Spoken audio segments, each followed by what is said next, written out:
ভাই NRI Kabirpur college দিয়ে আইছে আর উনি গভর্নিং বডির চেয়ারম্যান। ওয়ালাইকুম।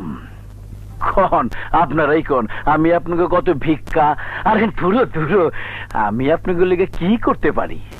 ভাই আগামীকাল আমাদের কলেজের নতুন ভবনের ফলক উন্মোচন হবে, তাই আমরা সিদ্ধান্ত নিয়েছি উদ্বোধনী অনুষ্ঠানে নতুন কমিশনার হিসেবে আপনি হবেন আমাদের প্রধান অতিথি।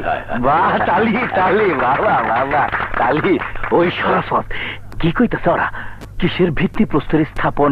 আমি কি এখানে নাচ দিই? আরে আপনি এটা বলবেন না, আপনি শুধু ফিটার টান দেবেন, খারাপ নামানো হাতে তালি দেবে আর মনোজাত ধরবে। ও এই কথা, এইটা তো কোনো ব্যাপারই না। শোনেন চান ভাই, আমি ওগুলো ফিটিং দিয়ে আনছি, ওগু 50,000 টাকা দেবেন। কেন 50,000?